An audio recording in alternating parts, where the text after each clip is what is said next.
Bonjour à tous. Si vous entendez quelques bruits, c'est ma petite dernière qui a 7 mois qui s'exprime. Euh, je voulais parler d'un sujet qui est important, c'est la question de la notoriété, du rayonnement du travail d'un auteur, de la manière dont c'est perçu par la population et par la concurrence. Parce qu'il y a eu une réflexion sur le fait que, par exemple, là, dans la discussion, il y avait 1500, maintenant il doit y avoir plus de 1600 personnes qui sont venues, et que ça semblait fait par rapport aux youtubeurs, influenceurs, et donc que le rayonnement de la méthode n'était plus le même. Alors, il faut bien comprendre les choses, et je vais essayer d'y aller par étapes. Premièrement, les gens qui sont venus dans la discussion, ce sont des gens qu'on a invités, qui sont les personnes qui sont passées dans le coin, hein, sur Protéosystème pendant une 15 à 30 jours. Tout le monde n'est pas venu, et c'est qu'une petite partie des gens qui sont acheteurs ou potentiellement acheteurs de mes livres, enfin de nos livres avec Déborah maintenant. Et bien sûr, ça peut sembler peu par rapport aux centaines de milliers de vues que peuvent avoir les vidéos d'influenceurs, mais il faut se méfier des illusions. Je vais vous donner un exemple. Il faut bien comprendre le milieu du livre. Cybernétics, il y a eu 2700 précommandes à l'époque. Certains vont dire, ah, mais c'est pas tant que ça, mais c'est énorme en réalité. Des précommandes, c'est énorme. Ça a été qu'un petit pourcentage des ventes qui ont eu lieu ensuite. Et si on n'avait pas été viré de la Fnac et de Cultura sous la pression d'un très gros groupe d'édition français, eh bien, Cybernetics aurait atteint des niveaux semblables à ceux du livre vert, c'est-à-dire des centaines de milliers d'exemplaires vendus. Donc ils ont tout fait pour que ça n'arrive pas. Donc 2700, c'est énorme. Dans le milieu du livre, quand vous faites 5000 exemplaires en musculation, mais même pour un livre classique, vous êtes déjà dans la très très bonne vente. Et au-delà, c'est le best-seller. C'est pas, donc quand on fait 20 000, 30 000 ou 50 000 exemplaires, c'est le haut du panier. C'est le très haut du panier. Et ceux qui vendent des centaines de milliers, voire des millions d'exemplaires, alors là, bon, il y a quelques ovnis comme ça, mais c'est très rare. La réalité, c'est que la plupart du temps, les livres sont autour de se vendre en moyenne que 3 à 4 000. Par exemple, mon éditeur Amphora, la première année quand j'ai vendu 3 700 livres en 2004. Tout de suite, il m'a demandé une version femme, parce que pour lui, c'était déjà hyper encourageant, surtout que les ventes avaient commencé au mois d'avril. Donc il faut bien arriver à se faire une pleine conscience, une bonne prise de conscience au sujet de ce que sont les ventes dans le milieu du livre. Donc quand vous vendez 10 000 livres, surtout de fitness, musculation, vous êtes tout en haut de l'échelle. Tout en haut de l'échelle. Par exemple, Amphora, Renaud Dubois m'a dit que David Maniz, qui s'inspire énormément d'Olivier Lafayette, puis qui fait après à sa sauce, pas bon, passons, euh, avait fait 4000 exemplaires d'un de ses livres. Et ces 4000 exemplaires, dans tous les réseaux de vente de livres confondus. Et donc, c'était déjà considéré comme beaucoup. C'était un de ses derniers livres, il y a 2-3 ans en arrière, je ne sais plus. Donc, il faut savoir que Access Autonomie s'est vendu beaucoup, beaucoup plus que ça. Alors qu'on ne vend que sur Amazon. Donc, il faut imaginer la terreur des éditeurs quand ils voient le succès d'un livre qui se fait par un auteur qui a sa propre maison d'édition et qui se vend à ce niveau. Et donc, leur objectif, bien sûr, puisqu'ils ne savent pas construire, la plupart des éditeurs n'ont pas d'idées, ils ne sont pas créatifs. Et ça, il faudra que je fasse un post entier là-dessus, sur le monde de l'édition et comment il a progressé depuis le 19e siècle jusqu'à maintenant pour vous faire comprendre que là, nous sommes arrivés dans une période où le règne est destructeur. Après, le règne est gestionnaire dans le monde de l'édition. Maintenant, c'est-à-dire que ce sont des personnes qui viennent, qui n'ont pas spécialement d'idées, mais qui sont là pour essayer de prendre le travail des autres et détruire ces gens-là. C'est le même système qu'on voit partout sur YouTube.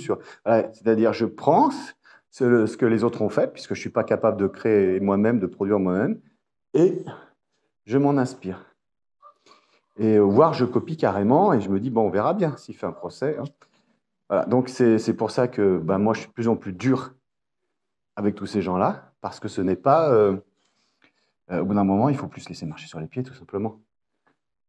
Voilà, j'ai encore appris là récemment qu'il y a une influenceuse Instagram, genre psycho, je sais pas quoi, faut que je me penche sur le sujet, qui a sorti un livre de 200 pages, et où carrément, cette personne qui est publiée chez Solar, et je sais bien que Solar aussi, comme tous les éditeurs, sont sur les pages Lafay tout le temps. Tout le temps. Parce que je le sais, parce qu'en plus, ça m'a été avoué. Donc, Solar, il est publié chez Solar, et ça parle de développement relationnel, de réparer le couple, enfin, etc., etc., etc. Donc, on va aller lire le livre pour voir jusqu'où ça va dans l'inspiration ou de voir dans le plagiat. On va être obligé de le faire. Et ça n'arrête pas. On le voit chez les youtubeurs, on le voit un peu partout. Bon. Et derrière, les éditeurs, eux, ce qu'ils font, c'est ils vont chercher une idée, et puis ils commandent cette idée à des influenceurs en se disant qu'ils vont vendre. Mais attention, c'est pas parce qu'un influenceur fait 100 000, 200 000, 300 000 vues sur ses vidéos qu'il vend autant de livres. C'est totalement faux. Et c'est là où est le règne de l'illusion. Un influenceur, il travaille sur l'image et il divertit les gens. À notre époque, plus encore que jamais, hein, si vous avez le guide de la souplesse absolue, vous pourrez relire ou lire ou vous souvenir de ce qu'on dit sur la zone de léthargie, dans la zone de confort. La plupart des gens se trouvent dans la zone de léthargie. Autrement dit, très peu de gens passent à l'acte. Alors, l'influenceur travaille sur son image pour fédérer une communauté, des followers, voilà, et qui va suivre en suivant, enfin, sur le principe de désir mimétique. Ça aussi, ça c'est expliqué dans le guide de la souplesse absolue. Et qui va donc, dans une fraction infime, va acheter des produits que vont vendre ces influenceurs, youtubeurs, etc. Et ce qui se passe, c'est que les produits, les produits qui sont les plus importants pour tous ces gens-là, ce sont les produits renouvelables. Autrement dit, ce sont les produits qui vont se consommer et qu'il va falloir, bien sûr, acheter à nouveau par la suite. Et c'est bien pour ça que on m'a fait une guerre énorme, puisque moi j'ai bien dit ce que je pensais des compléments alimentaires, suppléments alimentaires, poudre de perlimpinpin, etc. Or, c'est ce qui fait vivre toute cette communauté. Il y a ça. Et après, pour ce qui est des livres, celui qui, en fait, a la plus grosse communauté de lecteurs de tout le net francophone, c'est moi. C'est-à-dire que moi, quand je sors un livre, ou quand on sort un livre avec Déborah, c'est quelques milliers de livres très très rapidement. Et après, ça prend son envol, etc. Aucun autre auteur n'arrive à ce résultat. Aucun.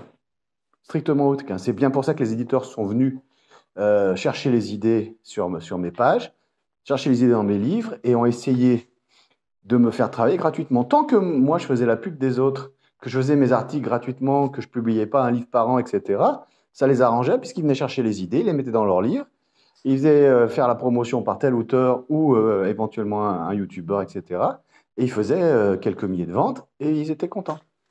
Voilà comment ça fonctionne. Mais le jour où je me suis mis à voler, entre guillemets, mes propres ailes, à produire davantage et à rentabiliser tout le fonds que j'avais déjà fait, alors là, je suis devenu l'ennemi à abattre. D'où les guerres à chaque fois que je sors un livre, on essaye de me démolir, puis après on s'accapare mes idées. Voilà, donc je vais peut-être pas, je vais développer ça si vous intéresse, si ça vous intéresse, il y a encore beaucoup de choses à dire parce que je voudrais parler par exemple Rudy Koya qui faisait des centaines de milliers de vues parfois sur ses vidéos à une époque, etc. Maintenant il fait des podcasts, j'ai vu, et c'est rare que, enfin moi quand j'ai vu ça, quand je me suis intéressé il y a déjà quelques temps, il devait y avoir à peu près 1000 personnes. Et en réalité, sur les 1000 personnes qui suivent, il y a un petit noyau de fidèles. Et sur ce petit noyau de fidèles, il y a un tout petit noyau d'acheteurs. Donc en réalité, les youtubeurs, ils peuvent faire pas mal d'argent, mais avec une toute petite fraction de la communauté. Et tout le reste, ce sont des gens qui viennent se divertir. Et qui, quand ils en ont marre, changent de youtubeur. Hein. Faut pas rêver. Hein. Bien. Je continuerai peut-être dans un autre audio si ça vous intéresse, parce que il y a pas mal de choses à dire là-dessus, sur les éditeurs, les influenceurs, les youtubeurs et la véritable notoriété des gens.